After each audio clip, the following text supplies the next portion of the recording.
روایت ہے کہ حضرت نوح علیہ السلام اپنی قوم کی نافرمانی سے بہت عاجز تھے۔ انہوں نے اللہ تعالیٰ سے دعا کی، یا الہی، اس نافرمان قوم پر اپنا عذاب نازل فرما۔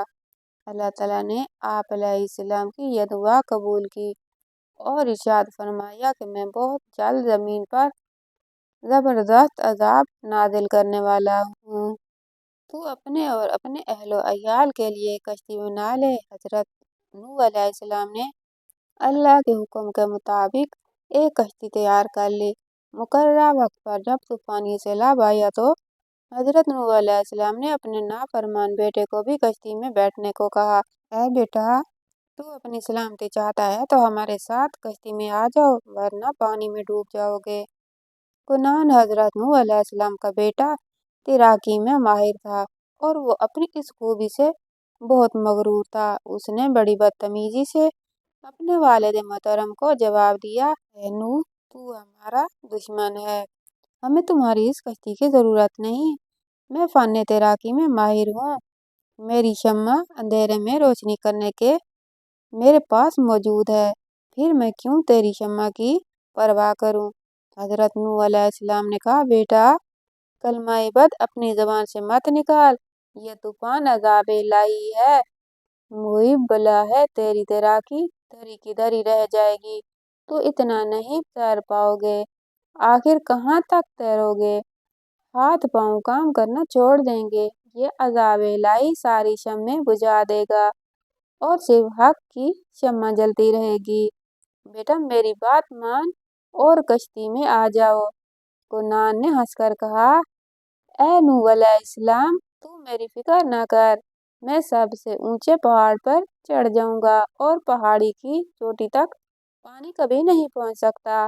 بیٹے کی یہ بات سن کر حضرت نوح علیہ السلام چیخ اٹھے، اے بے خبر، ایسا مت کر، اس طوفان میں اونچے سے اونچا پہاڑ بھی مٹی کے ذرے کی طرح حقیر ہے اور اللہ اپنے دوستوں کے علاوہ کسی کو بھی اس عظیم عذاب سے نہ بچائے گا۔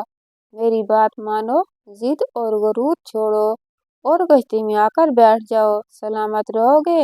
کنعان نے جواب دیا، اے نوح علیہ السلام، میں نے پہلے کبھی تیری نصیحت مانی تھی جو اب مانوں گا، تو مجھ سے اس بات کی امید کیوں کرتا ہے کہ میں تجھے سچا مانوں گا؟ یاد رکھ، میں دونوں جہانوں میں تجھ سے الگ ہوں۔ غرض ہے کہ حضرت نوح علیہ السلام نے ہر طرح سے اپنے بیٹے کو عذاب الہی سے ڈرانے اور سمجھانے کی کوشش کی، مگر ناکام رہے۔ اس بدبخت نے بحث و تکرار جاری رکھی، یہاں تک کہ ایک سربا فلک اور تند و تیز موج آئی اور کنعان کا سارا غرور اس میں بہہ گیا۔ بیٹے کا عبرتناک منظر دیکھ کر آپ علیہ السلام کی آنکھوں میں آنسو آ گئے اور فرمایا، اے رحیم و کریم اور تمام جہانوں کے مالک، تو نے مجھ سے وعدہ کیا تھا کہ میرے اہل بیت اس طوفان سے محفوظ رہیں گے، پھر یہ کیا کیا؟ میرا بیٹا ہی؟ حق تعالیٰ نے جواب دیا، اے نوح علیہ السلام، جسے ہم نے غرق کیا وہ ہرگز بھی تیرے اہل بیت میں سے نہ تھا۔ دیکھو، جب تیرے دانت میں کیڑا لگ جائے تب اس دانت کو اکھاڑ دے، یہ بے شک وہ تیرے وجود کا حصہ ہے، لیکن جب وہ تکلیف دے تو اس سے بیزار ہو جاتا ہے اور خود سوچتا ہے کہ اس کا نکال دینا ہی بہتر ہے، ورنہ باقی دانت بھی بیکار ہو جائیں گے۔ یہ سننا تھا کہ حضرت نوح علیہ السلام اللہ کی بارگاہ میں سجدہ ریز ہو گئے اور کہنے لگے، اے میرے پروردگار، میں پناہ مانگتا ہوں اور تیری ذات کے علاوہ ہر غیر سے بیزار ہوں، بس تو مجھے معاف کر دے۔ اللہ تعالیٰ نے ارشاد فرمایا، اے نوح، جو اس طوفان میں غرق ہوئے وہ سب نافرمان تھے، مگر تو چاہے تو میں ان سب کو ایک ہی لمحہ میں دوبارہ پیدا کر دوں، لیکن اے کنعان کے لیے میں تجھے آزردہ نہ کروں گا۔ لیکن پھر کہتا ہوں، وہ تیری اہل میں نہ تھا۔ یہ ارشاد سنتے ہی حضرت نوح علیہ السلام نے عرض کیا، اے میرے پروردگار، میں ایسا نہیں چاہتا، میں تو تیرے ہر کام میں راضی ہوں، اگر تجھے منظور ہو تو مجھے بھی اس عذاب میں غرق کر دے، میں راضی برضا ہوں۔ اگر تو مجھے ہلاک کر دے گا تو وہ موت بھی میرے لیے زندگی کی طرح ہوگی، میں تیری ذات کے علاوہ کسی اور پر نظر نہ رکھوں گا۔